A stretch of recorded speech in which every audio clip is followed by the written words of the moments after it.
오늘 함께 살펴볼 말씀은 창세기 16장 16절과 17장 1절 두 절 말씀을 봅니다. 창세기 16장 16절과 창세기 17장 1절 두 절 말씀 우리 한 목소리로 우리 한번 같이 읽도록 하겠습니다. 같이 읽겠습니다. 하갈이 아브라함에게 이스마엘을 낳았을 때에 아브라함이 86세였더라. 아브라함이 99세 때에 여호와께서 아브라함에게 나타나사 그에게 이르시되 나는 전능한 하나님이라 너는 내 앞에서 행하여 완전하라. 아멘. 아브라함이 하갈과 동침하면서 그토록 기다리던 아들 이스마엘을 낳게 됩니다. 창세기 16장 16절을 보게 되어지면 이때 아브라함의 나이가 몇 살이죠? 86세입니다. 86세. 그리고 13년이 지나서 창세기 17장 1절을 보면 아브라함이 99세 때에 하나님께서 아브라함을 찾아오세요. 성경은 13년 동안 하나님과 아브라함 사이에 어떤 일이 있었는지 침묵으로 일관합니다. 침묵. 여러분 10년이면 강산도 변해요. 그런데 13년이라는 시간 동안, 그 오랜 동안 하나님과 아브라함 사이에 아무런 일이 없어요. 하나님께서 아브라함을 찾아오시지 않았어요. 그 이유가 무엇인가 합니다. 오늘은 하나님의 침묵이 성도에게 의미하는 바가 무엇인지, 그리고 하나님께서 침묵을 깨시고 아브라함을 찾아오셨을 때 어떻게 아브라함의 믿음을 새롭게 하시는지에 대해서 좀 살펴보려고 합니다. 창세기 16장 16절과 창세기 17장 1절 이 사이에는 무려 13년이라는 시간의 간극이 있어요. 여러분 13년 동안 아브라함 인생 가운데 수많은 일들이 있었을 것입니다. 수많은 일들. 저도 이 10년, 과거 10년을 돌아보면요 참 많은 일들이 있었어요. 이사도 하고 교회 개척도 하고 또 저희 아내 수술도 하고 저희 아버지 또 하늘나라 가시고 굵직굵직한 사건들로부터 시작해서 수많은 일들이 있었어요. 아마도 아브라함도 13년 동안 개인적으로 뜻깊고 의미 있는 일도 있었고 좋은 일, 안 좋은 일, 슬픈 일, 기쁜 일 수많은 일들이 있었습니다. 그런데 그런 기록들이요, 그런 사건들이, 그런 일들이 성경에는 전혀 기록되어 있지 않습니다. 왜냐하면 그런 일들이 하나님 보시기에는 그렇게 대단하거나 그렇게 중요하지 않기 때문에 그렇습니다. 성경의 관점은 언제나 하나님과 나라고 하는 두 사람의 사랑의 관계에서 일어나는 사건들에 집중되어 있습니다. 다시 말해 하나님과 나의 어떤 사랑의 관계가 벗어난 일들에 대해서 하나님은 관심 없다라는 거죠. 성도님들이 살면서 힘든 이유들이 있는데 그건 어떤 세상의 어떤 풍파, 어려움 때문만은 아니에요. 어려운 일을 함께 풀어갈 수 있는 그 하나님과의 관계가 깨지고 흐트러져 있으면 성도는 너무 힘들어요. 우리가 너무 힘든 거죠.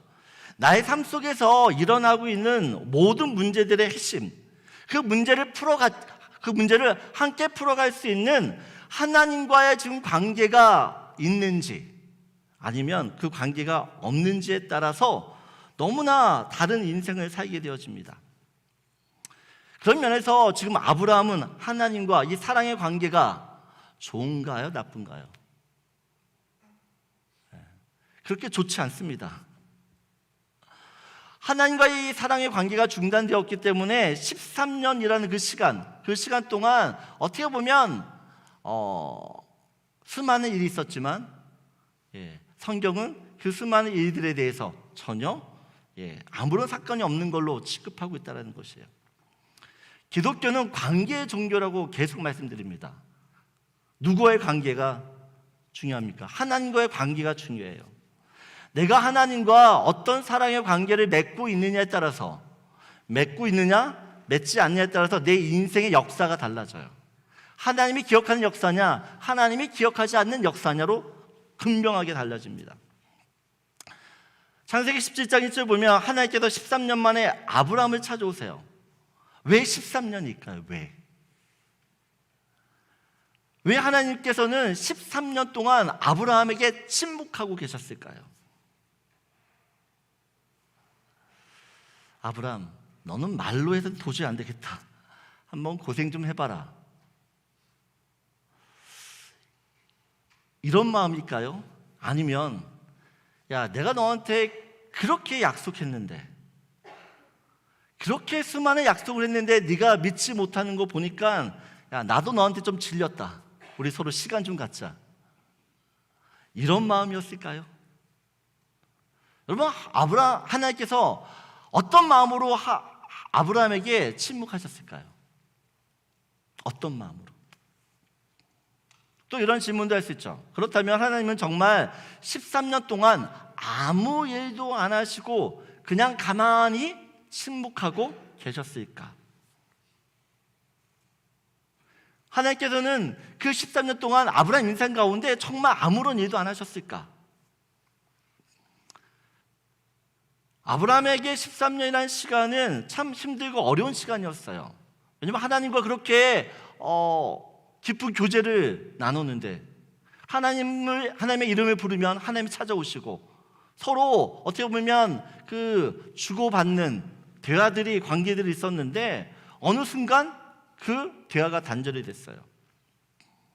근데 아브라함 입장에서만 그 시간이 고통스러운 게 아니라 하나님 입장에서도, 하나님한테도 그 시간은 끔찍한 고통과 인내와 기다림의 시간이었다는 것이에요. 저는 아브라함보다 하나님이 더 괴로웠을 거란 생각이 들어요. 왜냐하면 아브라함은 일단 아쉬울 게 없어요. 왜냐하면 이스마엘이라는 아들이 생겼잖아요. 이스마엘. 그 아들이 있어요.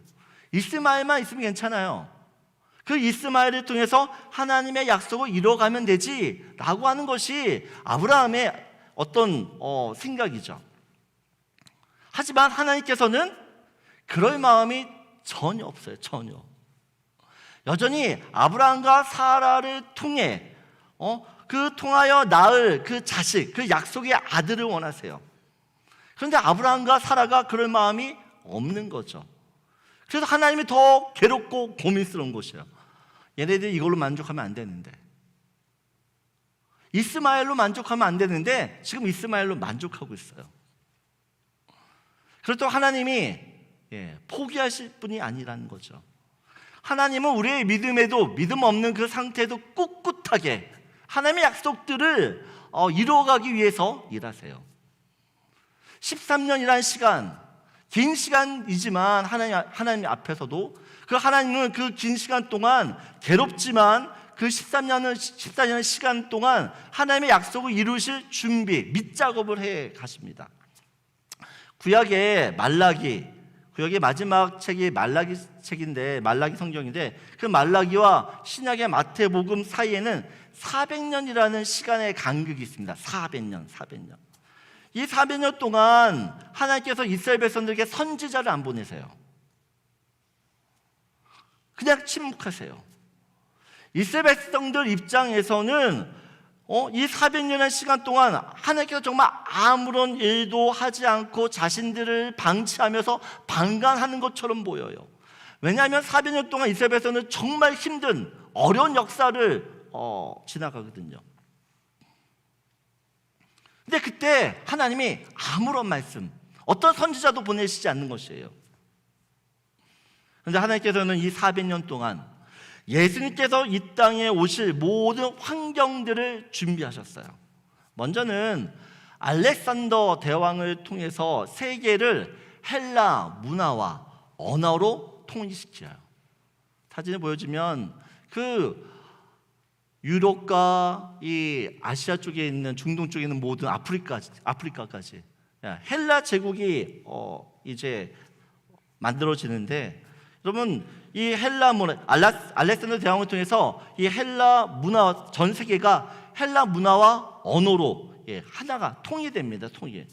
여러분 신약 성경은 어떤 글로 기록이 됐을까요? 신약 성경은 헬라어로 기록됩니다. 구약 성경은 히브리어, 신약 성경은 헬라어로 기록이 되어져요. 그래서 모든 사람들이 성경을 읽을 수 있는 그런 바탕이 마련되어지는 거죠. 두 번째로 로마 제국을 통해서 온 세계가 도로, 길이 깔리게 되어집니다. 여러분, 모든 길은 어디로 통해요? 모든 길은 로마로 통한다라고 이야기합니다. 로마가 다른 나라를 정복하고 또한 그 침략할 때, 정복할 때마다 가장 먼저 했던 일은 도로를 만드는 거였어요. 로마와 다른 나라들이 연결될 수 있는 도로를 만드는 일이었어요. 그리고 이 로마 제국이 만들어 놓은 그 길을 통해서 사도 바울이 복음을 전합니다. 사도 바울이 복음을 전해요. 그래서 이 길을 통해서 여러분 보면 저 도로들이에요. 다 사방팔방으로 모든 도로들이 연결되어졌기 때문에 복음을 전하는데 불편함이 없어져요. 그리고 세 번째로 이스라엘이 로마의 제국의 식민지가 됩니다. 식민지. 여러분, 이 식민지의 시대가 이스라엘 백성들이 너무 고통스러웠어요. 그래서 모든 사람들이 메시아, 예수님이 빨리 오시기를 기다립니다. 메시아 대망 사상이 아주 극에 달해요. 극에 달해요. 여러분, 400년의 시간 동안 사람들은 하나님은 지금 뭐하고 계셔? 라고 이야기하셨어요. 하고 있었어요. 하나님 지금 왜 말씀하지 않지? 왜 침묵하시지? 하지만 하나님께서는 사람들이 알지 못하는 그 예수 그리스도를 오시기 위하여, 예수 그리스도를 이 땅에 보내시기 위한 그 밑작업들을 계속하셨다는 것이에요. 여러분, 하나님은 침묵하시는 것 같지만 절대 침묵하지 않으세요. 그분은 당신의 그 약속을 이루시기 위해 한 번도 쉬어본 적이 없으세요. 신실하게 그 약속을 지키기 위하여, 이루기 위하여 쉬지 않고 일하시는 분이 우리 하나님이세요. 우리 하나님. 마찬가지로 하나님께서 아브라함에게 침묵하는 것처럼 보이지만 사실은 이 아브라함을 통해서 이루어질 그 약속을 정말 어떻게 보면 준비하는 또 다른 시간이었어요. 하나님의 약속이 이루어지기 위해서는 아브라함의 모습이 바뀌어야 되는데 어떤 모습이냐? 아브라함은 자신의 어떤 편법과 생각과 계획들을 가지고 삽니다.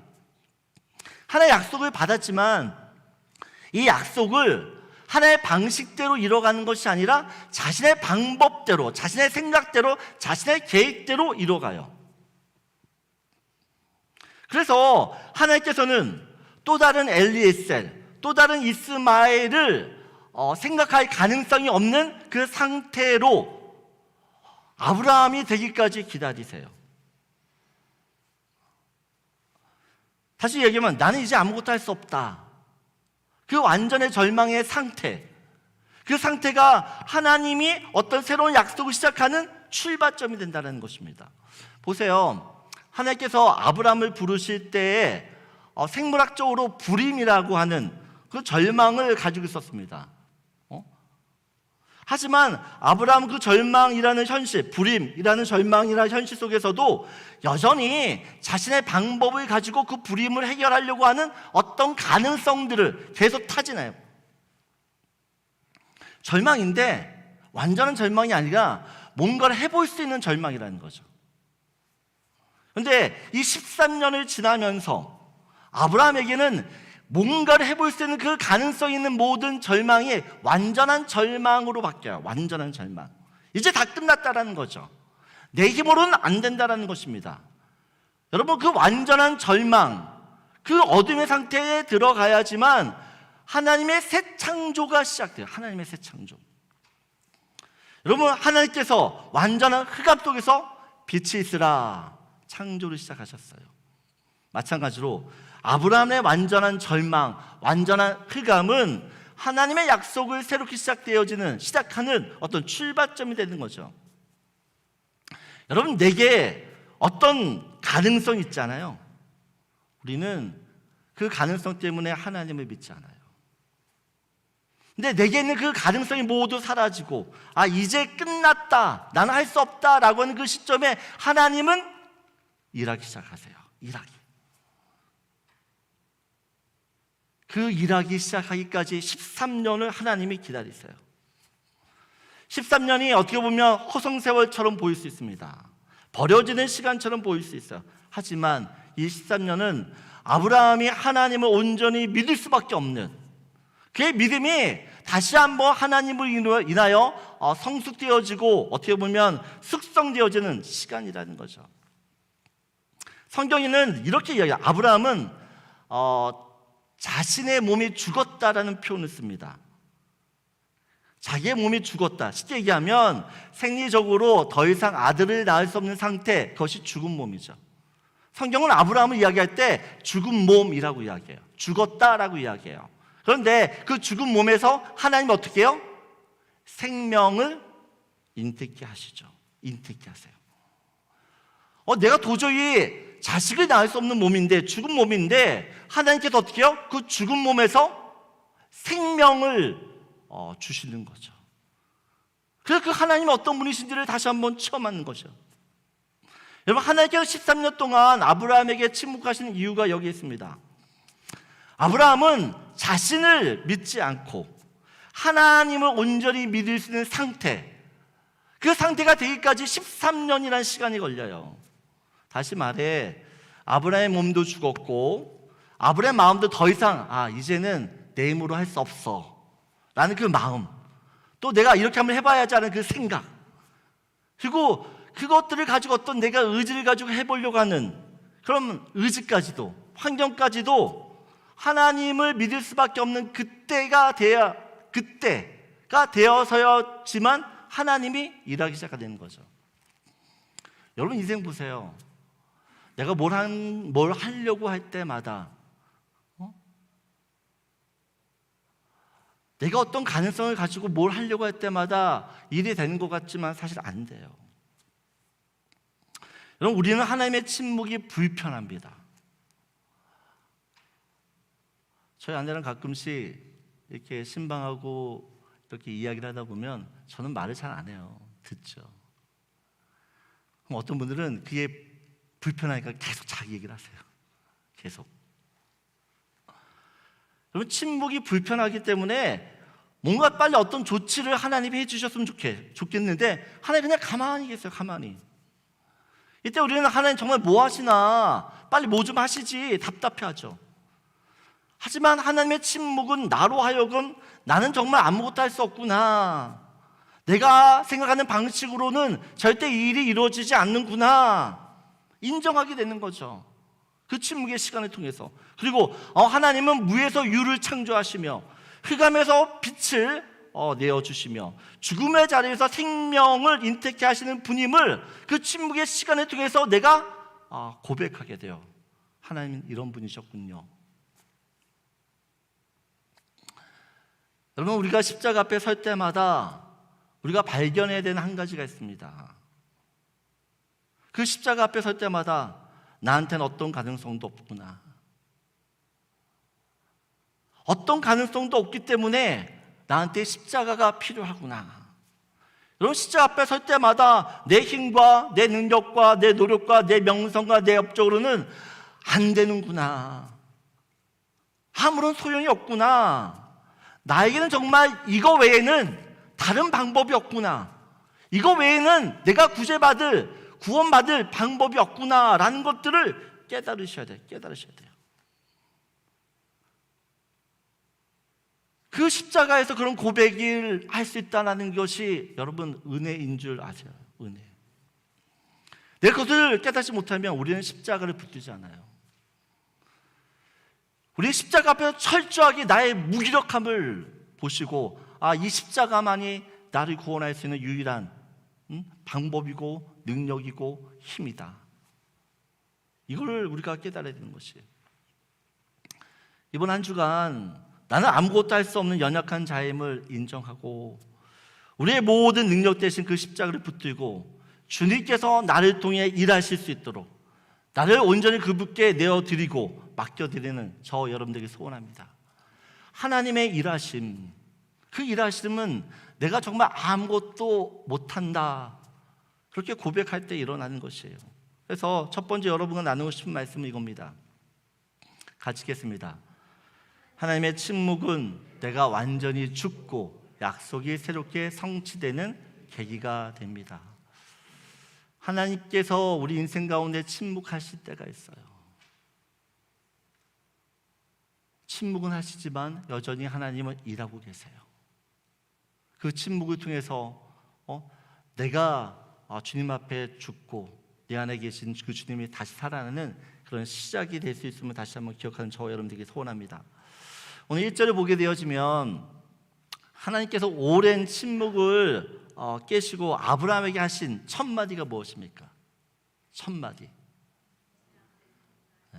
나는 전능한 하나님이라.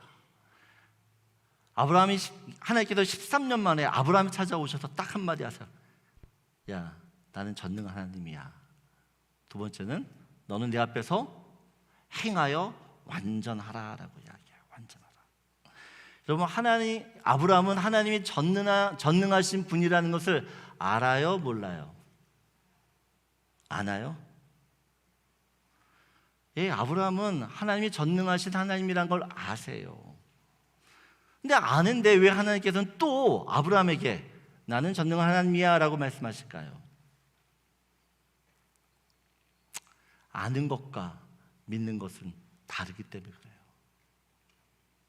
아는 것과 믿는 것은 달라요. 우리는 안다는 것을 믿는 것으로 오해해요. 믿는 것으로. 그런데 안다고 해서 다 믿는 건 아니에요. 저희 아이들이 어렸을 때 차를 타고 어디를 갈 때가 있어요. 친구 집에 갈 때가 있고 친구 목사 집에 갈 때가 있고 어디 여행을 갈 때가 있는데, 저는 길을 갈 때마다 좀 새로운 길, 낯선 길을 좋아해서 같은 길을 가잖아요. 웬만하면 이렇게 A라는 길을 갔으면 매번 A 길만 가는 게 아니라 B라는 게 누구 하고 C라는 게 누구 하고 막 이렇게 막 돌아 가요. 일부러 그런 길을 택해서 가죠. 그러면 저희 아이들이 불안해요. 그거 안 보여줘도 돼요. 네. 저희 애들이 불안해합니다. 불안해. 자꾸 어디 가냐고 물어봐요. 아빠 어디가? 그러면 거기 간다고 그랬잖아. 자기들이 알던 길이 아니니까 자꾸 물어보는 거야. 아빠 어디가? 어디 간다니까. 좀 더 가면 또 물어요. 아빠 어디가? 어디 간다고. 이게 맞아? 맞다니까. 근데 가면 또 물어요. 계속 이게 아이들이 물으면 어떻게 되죠? 야, 너 아빠 못 믿어? 라고 되는 거죠. 그럼 애들이 뭐라 그래요? 못 믿는다 그러면 큰일 나죠, 거기서. 당연히 믿는다고 그래야지. 당연히. 아빠 믿어요. 아빠 믿어. 그럼 한 말이, 아빠는 믿는데 이 길은 아닌 것 같아. 여러분, 아이들이 아빠인 제가 누구인지 알아요. 아는데 믿지를 못해요. 그런데 제가 그런 식으로 하나님 믿더라고요. 그런 식으로. 하나님께서 아브라함에게 나는 전능한 하나님이야 말씀하시는 건 다시 한번 그 하나님이 어떤 분이신지를 다시 한번 이렇게 어떻게 리프레시하는 거죠. 아브라함이 알고 있는 그 하나님에 대한 그 개념들을 새롭게 인식시키시는, 바꾸시는 거예요. 여기서 전능한 하나님이라 엘샤다이, 모든 것을 할 수 있는 올마이티 가시라고 하는 뜻입니다. 아브라함, 나는 너의 모든 필요를 알고 때에 따라 돕고 채우고 공급했던 하나님이야. 내 사전에는 불가능이 없어. 없는 것도 있는 것처럼 부리는 게 나아. 그래서 지금 너를 이 가나안까지 인도한 거야. 내가 너한테 수많은 증거 보여줬잖아. 내가 누군지, 내가 어떤 하나님인지 너 알잖아. 그런데 아직도 너는 내가 너한테 아들 하나 주지 못할 만큼 능력 없는 하나님으로 보이냐는 것이에요. 여러분, 우리가 하나님을 믿는다고 말해요. 저 하나님 믿어요. 저 하나님 능력 알아요. 그러면서도 내 생각, 내 확신, 내 감정, 내 방법, 내 계획을 믿고 살 때가 많아요. 하나님 믿는 것 같지만 아주 결정적인 순간에 보면 그 결정적인 순간에 누굴 믿어요? 나를 믿어요. 아주 결정적인 순간에는 하나님 믿는다 하면서도 결국 나를 믿어요. 그래서 내가 원하는 방법대로, 내가 원하는 선택을 하면서 사는 거죠. 아브라함은 하나님을 믿지 못해 하나님의 약속을 떠나 애굽으로 내려갔을 때 아내를 잃을 뻔했어요.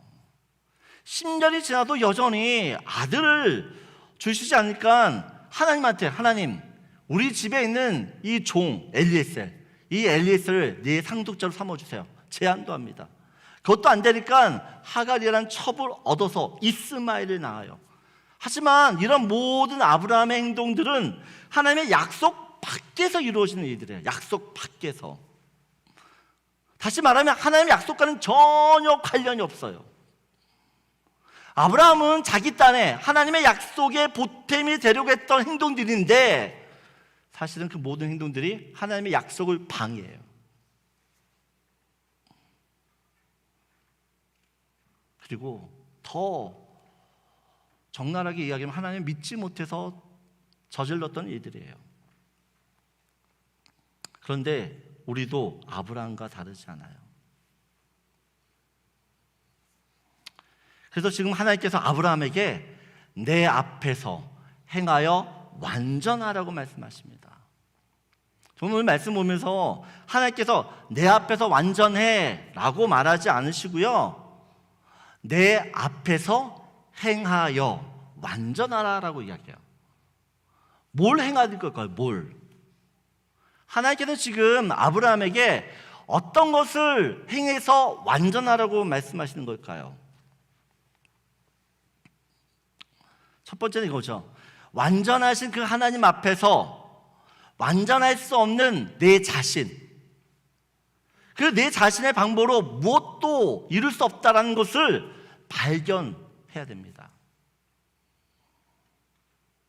다시 이야기하면 지금 하나님께서 야, 너 지금 나 앞에서 완전해져야 되는데 넌 어떤 행동을 해야 돼. 그 행동이 뭐냐라고 할 때 첫 번째,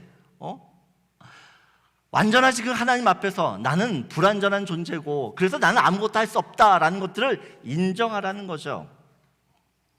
여러분, 우리가 남자분들 살면서 꼭 세 명의 여자의 말을 반드시 들어야 된다고 얘기하죠. 첫 번째, 어머니. 두 번째, 아내의 말. 세 번째, 내비게이션에서 나오는 그 여자의 말에 귀를 기울여야 됩니다. 여러분, 내비게이션 한 번도 우리를 실망시킨 적이 없어요. 그죠? 언제나 우리를 정확하게 안전한 길로 인도합니다. 안전한 길로. 그런데 우리가 길을 가다 보면 자꾸 차가 막히면 이 내비게이션을 의심해요. 얘가 지금 잘못 가는 거 아니야? 딴 길에 있는 거 아니야? 내비게이션은 하늘의 인공위성에서 도시 전체를 보면서 어디로 가야 되는지를, 어디가 숏끝인지를, 어디가 막히는지를 우리한테 알려주는데 자꾸 길이 막히면 우리는 이 길 아닌가 봐, 딴 길로 가야 될 것 같아, 의심을 하게 되는, 자꾸 의심해요. 그래서 어떻게 해요? 내가 생각하는 길로 방향을 돌리는 순간 어떻게 되죠? 그때부터 돌게 되는 거죠. 진짜 돌아버릴 것 같아요. 여러분, 우리가 하나님을 믿는다고 하면서 하나의 약속이 지금 나에게 이루어지지 않으면 자꾸 다른 거를 생각해요.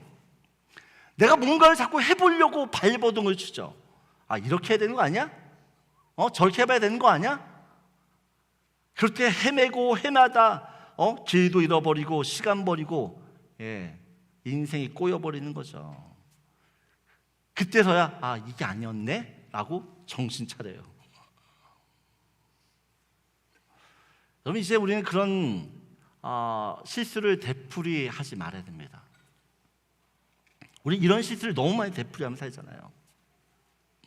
그러기 위해서는 정말 하나님 앞에서 완전하신 하나님 앞에서 나는 불완전하기 때문에 나는 아무것도 할 수 없고 그분이 할 수 있다는 걸 믿고 그분께 나를 던져야 되는 것이에요. 두 번째는 이런 거죠. 하나님의 약속이 이루어지려면 여러분 하나님 앞에 머물러 있어야 돼요. 하나님 앞에 행한다라는 것은 뭐냐? 하나님 앞에 내가 무슨 일이 있어도 이 자리를 지키겠다라는 것이에요. 그것이 바로 행한다라는 거죠. 완전하신 그 하나님을 절대 떠나지 않는 자리. 내가 믿는 하나님은 약속을 이루시는 하나님이기 때문에 내가 어떤 일이 있어도 그 하나님께 꼭 붙어 있겠다라고 하는 그 행함, 그 행동, 그것이 행한다라는 거죠. 그것이. 여러분, 그래서 하나님 앞에 그 자리를 지키는 그 행함이 있을 때 어떻게 해요? 우리는 완전해질 수 있어요. 근데 하나님으로부터 조금이라도 멀어지면 하나님으로부터의 어떻게 해요? 멀어지는 순간 완전함은 사라지는 것이에요. 반대로 우리가 하나님께 더 가까이 가고 그 하나님 더 앞에 머무르려고 하면 할수록 어떻게 해요? 우리는 온전해지는 거죠. 온전해지는 것이에요. 우리가 왜 하나님께 가까이 가야 되느냐? 하나님은 나보다 나를 더 잘 아시는 분이에요. 내 처지와 형편과 내 성격과 나의 그 속속들의 모든 것들을 다 너무 잘 알아요. 근데 나를 너무 잘 아시는 하나님이 또한 나를 너무나 사랑하세요. 나를 절대적으로 사랑하죠. 우리가 봐도 왜 나를 이렇게 사랑하지? 하나님께 그렇게 말도 안 들으면서 내 멋대로 살아가는데도 불구하고 하나님은 여전히 우리를 향하여 내가 너를 사랑해. 그 사랑을 변하지 않아요. 보세요. 하나님 나를 아세요. 그리고 그 하나님 나를 사랑하세요. 이 두 가지가 정말 진리라고 한다 그러면 내 앞에서 벌어지고 있는 현실이 정말 이해할 수 없는 일들, 왜 나한테 이런 일이 벌어질까 이해할 수 없지만 하나님은 나를 알고 하나님 나를 사랑하신다는 것을 믿는다면 지금 이 모든 현실을 내가 받아들일 수 있게 되는 것이에요. 지금 이 현실에는 분명 하나님만 알고 있는 어떤 뜻이 있구나. 그 뜻이 있으니까 그래 내가 한번 하나님 믿어보자. 여러분, 하나님은 여러분을 한 번도 실망시킨 적이 없으세요. 아멘이십니까? 여러분 실망하신 적도 있는지 모르는데 하나님께서는 절대로 여러분을 한 번도 실망시킨 적이 없어요. 그냥 내 스스로 실망한 것뿐이지 사실은. 하나님은 나를 실망시키시는 분이 아니세요. 나를 잘 알고 나를 사랑하시는 그분이 절대 나를 실망시키시지 않을 거라는 것을 저는 믿거든요. 그렇기 때문에 내 인생이 지금 어려워 보여도 힘들어 보여도 하나님 이 힘든 시간들로 끝나는 인생이 아니라 우리는 이 시간을 지나 하나님이 인도하시는 그 푸른 초장에 맑은 물가에 반드시 도달하게 될 것이에요. 이 상황 자체로만 하나님을 판단하지 말고 하나님이 왜 나를 이런 곳으로 아니에요. 우리는 그곳을 지나야 하나님이 원하시는 목적지에 도착하는 것이에요. 여러분, 하나님 앞에 있을 때마다 또 하나님께 더 가까이 가려고 할 때마다 우리의 믿음은 온전해지는 줄 믿습니다. 여러분, 약속 안에 있는 사람이 하나님의 은혜를 받아요. 약속 밖에 있으면 하나님도 도와주실 수가 없는 것이에요. 여러분, 하나님 앞에서 온전해질 때 하나님은 우리를 통해서 그 하나님의 약속들을 아주 신실하게 이루어 가실 거예요. 성취하실 거예요. 다시 한번, 하나님은 여러분을 실망시키신 적이 없으세요. 지금의 현실의 상황이 어떠하든지 간에 여러분 향한 그 주님의 사랑 의심하지 마시고, 여러분 너무나 잘 알고 있기 때문에 내가 알지 못하는 이런 상황 속에서도 하나님이 지금 일하고 계시고 나를 선하게 또 인도하시며 하나님의 사람으로서 나를 다듬어 가시고 만들어 가신다라는 것들을 믿고 하나님 끝까지 따르는 저 여러분들에게 소원합니다. 그래서 마지막으로 나누고 싶은 건 이겁니다. 같이 읽겠습니다. 성도는 자신이 있어야 할 자리를 지킬 때 하나님 앞에서 온전해집니다. 여러분 지금 어디에 있는지 여러분의 자리를 다시 한번 둘러보세요. 하나님 앞에 있는지 아니면 잊지 말아야 할 자리를 계속 지키고 있지 않는지. 하나님 앞에 있을 때 하나님 여러분을 온전케 하는 은혜들을 반드시 누리게 될 줄 믿습니다. 우리 다 일어나셔서 마지막 찬양하고 축도함으로 마치도록 합니다.